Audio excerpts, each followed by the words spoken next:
Hello guys, Leo, welcome dito sa aking channel, Kapalaran 888. Welcome. Alamin natin, Leo, ko ng messages, energy, vibration para sa inyong lahat. So, please connect your intuition sa lahat ng barahan na posibleng lumabas dito sa readings nyo. And by the way, Leo, this is parang ano siya, eclipses readings. So, kasi meron tayong lunar eclipse ngayong September 7 sa Sunday yan. And meron din tayong solar eclipse sa September 21. Okay. Father, husband, brother, son. Alright, Leo. Lalaki, Leo. Father. Maybe you're a father, maybe you're a husband, maybe you're a brother or son. Or maybe babae ka. This September, eclipse season, possible na yung focus ay para sa mga lalaki sa buhay mo.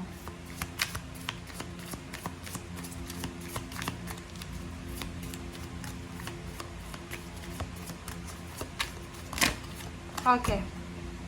Improving health. Wow! So, yun na nga. May possible na improvement ng health, Leo. Kung lalaki ka ha, is either ikaw ay father, husband, brother, son, possible na meron na improvement sa buhay mo. Or kung babae naman, like sa health nyo, physical health, mental health, emotional, or kung ano man na mga health issues na posibleng ma-recover or maka-recover or mag-improve para sa mga lalaki sa buwan ng September sa mga Leo. Okay. Okay, first card natin is 6 of Cups, 10 of Discs, 2 of Wands, and the Tower. Okay, so Leo, sa ilalim mo dito is Princess of Cups Princess of Cups. So, this is about relationship. So, pwedeng merong recovery ng relationship dito. Like, for example, if galing ka sa heartbroken ka ba? Heartbreak, parang ganon. Possible na merong parang new love life na posibleng pumasok sa buhay mo. 6 of Cups, meron na mga Leo dito na posibleng kayo ay ngayong September, kayo ay kung OFW ka, pwedeng babalik ka sa Pilipinas or posibleng babalik kayo sa lugar kung saan kayo galing. Okay? In terms of relationship, intimate, may possible dito na may mga Leo na posibleng magkakabalikan kayo ng ex mo or mayroon kayong babalikan sa past. I hope na yung babalikan nyo is walang grudges and resentments. Kasi sinasabi ng baraha dito na pwedeng may bumalik. So, ang pwedeng bumalik sa'yo is maybe money, financial, lump sum of money.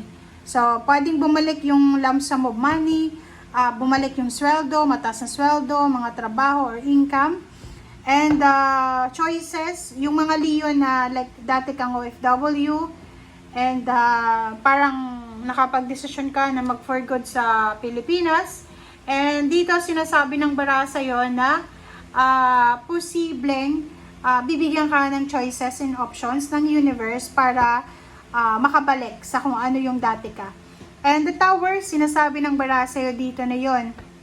There's a recovery, lalo doon sa mga Leo na parang akala nyo wala nang parang bumagsak yung foundation mo. Yung parang feeling nyo walang nangyari, bumagsak yung foundation, ganyan, ganito. Sinasabi ng baraha sa'yo dito, Leo, na you're lucky because, 'di ba? Makaka-recover ka or usad ka ulit. Parang ganon yung energy mo.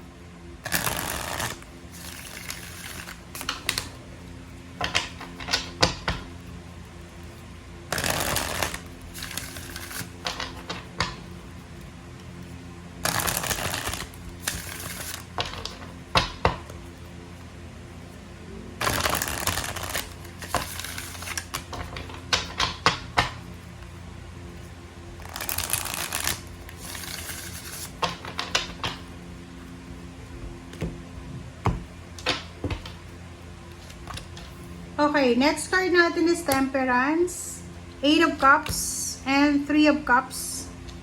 Wow. 9 of Cups. And sa ilalim mo dito is 10 of Cups. So, nakikita ko sa'yo dito, Leo, na yun, ang possible na mag-improve sa'yo, hindi lang financial, hindi lang yung mga dati mong pinagkakakitaan. Like, for example, marami kang pera dati, may negosyo ka dati na posibleng buksan mo ulit. Ito yung tungkol sa pamilya, 'di ba? Yung iba sa inyo na posibleng dumaan sa emotional problems, may mga problema sa pamilya. Meron kayong mga parang anong tawag dito? Parang ang 10 of Cups na to ay anong tawag diyan? Meron kayong mga pinoproblema sa emotion nyo, parang ganun. Halimbawa, meron kang problema sa parents mo, sa siblings, or sa kung kanino man nakadugo or kakilala, possible siya na maayos or possible yon na mag-reconcile kasi there's an improvement emotional health. And Temperance, sinasabi ng barahan na kinakailangan mo daw ng pasensya, kinakailangan mo ng paghihintay, kinakailangan mo ng balanse, lalo na kung ikaw ay nagmamadali. So, halimbawa, nagmamadali ka na makarecover financially, or nagmamadali ka na makarecover emotionally, or nagmamadali ka para sa promotion, salary increase, or anything na, like naghahanda ka para sa kasal, or sa kung ano man na okasyon, sinasabi ng bala sa'yo, just be patient, okay? Kailangan mo lang maging mapasensya. Kailangan mo magpasensya. And yung 8 of Cups dito, okay? Yung 8 of Cups na yan, ay sinasabi ng baraha dyan na kailangan mo daw na kalma lang, okay? Kumalma ka lang sa kung ano man yan na direksyon na itinuturo sa'yo ng universe.